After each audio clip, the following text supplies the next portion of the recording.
Fascist হাসিনার আরেকজন অন্যতম সহযোগী সাবেক অবৈধ দুর্যোগ ব্যবস্থাপনা মন্ত্রী ডাক্তার এনামুর রহমান, তাকে মিরপুর এক মডেল থানার একটি হত্যা মামলায় আজকে তদন্তকারী কর্মকর্তা বিজ্ঞ আদালতে উপস্থাপন করে 10 দিনের রিমান্ড প্রার্থনা করেন। এই মামলার বিষয়টি হলো যে গত 19/7/24 তারিখে বৈষম্য বিরোধী যে ছাত্র আন্দোলনে জনতা ছাত্রদের যে আন্দোলন, সেই আন্দোলনের সময় মিরপুর 10 নম্বর গোল চক্করে এই আওয়ামী সন্ত্রাসী এবং পুলিশদের যৌথ আক্রমণে এবং যৌথ গুলিতে একজন আন্দোলনকারী নিহত হয়। তার আন্দোলনকারীর নাম হলো সাগর। সে তার বুকে এবং পিঠে তার গুলি লেগে তাকে নির্মমভাবে তাকে হত্যা করা হয়। তার পিতা তার লাশ পরবর্তী নিকটস্থ একটি হসপিটালে তার লাশ পাওয়া যায়। সে পরবর্তীতে উনি এই লাশটি নিয়ে দাফন করেন। পরে এই মামলাটি দায়ের করা হয়। দায়ের করার সময় এই মিরপুর এলাকায় যে সাভারে অবস্থিত যে আজকে ডাক্তার এনাম, সে সেখানে তার দলবল নিয়ে সে বিভিন্নভাবে এখানে এই হত্যাযজ্ঞে সহযোগিতা করেছে এবং সে এই আন্দোলনের সময় আপনারা জানেন যে প্যাসিস্ট সহযোগীরা এবং প্যাসিস্টের সমর্থকেরা বিভিন্ন জায়গায় তারা দলবল নিয়ে রাস্তায় ঝাঁপিয়ে পড়েছিল এবং সেখানে বিভিন্নভাবে তাদের নেতাকর্মীরা তাদেরকে টাকা পয়সা দিয়ে সহযোগিতা করেছিল।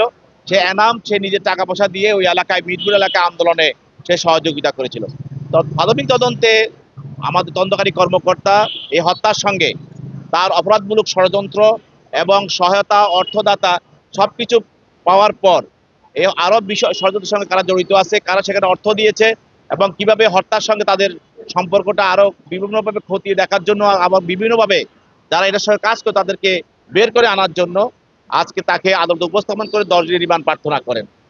তার পক্ষে আইনজীবীরা ছিল এবং তারা রিমান্ড বাতিল জামিনে প্রার্থনা করেছেন। উভয় পক্ষের বক্তব্য শোনার পর বিজ্ঞ আদালত এই আসামির বিরুদ্ধে 6 দিনের রিমান্ড মঞ্জুর করেন এবং মঞ্জুর করে তাকে তদন্তকারী কর্মকর্তার নিকট অধিগত জিজ্ঞাসাবাদ করার জন্য তাকে হস্তান্তর করেন। সঠিক প্যাড আর সঠিক তথ্য দিয়ে এসব সামলে নিব এক হয়ে। Mona Lisa sanitary napkin. এনাম সাহেবকে এই আজকে 10 দিনের রিমান্ড চেয়েছিলেন রাষ্ট্রপক্ষ। এই 10 দিনের রিমান্ড শুনানিতে রাষ্ট্রপক্ষ একটা ভালো কথা বলছেন এনাম সাহেবকে।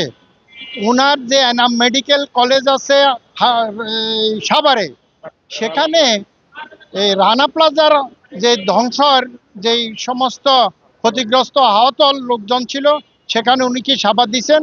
পরবর্তীতে আওয়ামী লীগ সরকার তাকে এই সংসদ সদস্য হিসাবে মনোনয়ন দেয় এবং পরে উনি মন্ত্রী হিসাবে এখানে ছিলেন। এখন আমাদের যে এই কারণে বলতেছেন উনাকে, যেহেতু এই মামলার সাথে উনার সংশ্লিষ্টতা আছে, এই কারণে 10 দিনের রিমান্ড চেয়েছিলেন। তো আমাদের কথা হচ্ছে এই কারণে, যিনি সাভার, উনার যে কনস্টিটিউয়েন্সিটা হলো সাভারে, মিরপুরের উনার কোনো এখানে এইটার সাথে কোনো সম্পৃক্ততা নাই। যেহেতু এখানে সংসদ সদস্য ওখানে ছিলেন না, উনি যা করার সাভারে। সবচেয়ে বড় কথা, ডাক্তার সাহেব উনি নিজেও বলছেন, এই গত যেটা জুলাই আগস্টে এই সময় দেখা যায় অনেক আহত হয়েছেন।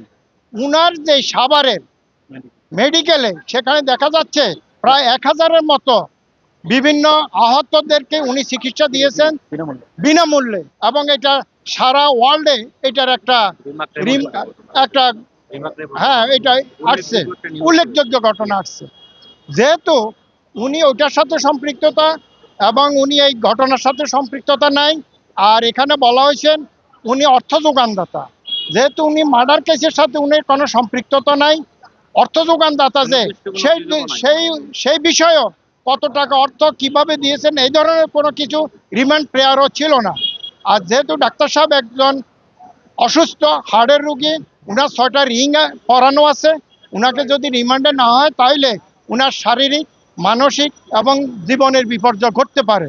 এই জন্য আমরা তার রিমান্ড বাতিল চেয়েছিলাম। মাননীয় আদালত সন্তুষ্ট হয়ে উনাকে 6 দিনের পুলিশ রিমান্ড দিয়েছেন। বলছেন যে হাইকোর্টের নির্দেশন মতো উনাকে রিমান্ডে নেওয়ার পরে এবং রিমান্ড থেকে আসার পরে চিকিৎসার ডাক্তারি চিকিৎসা এবং মেডিকেল চেক আপ করার জন্য।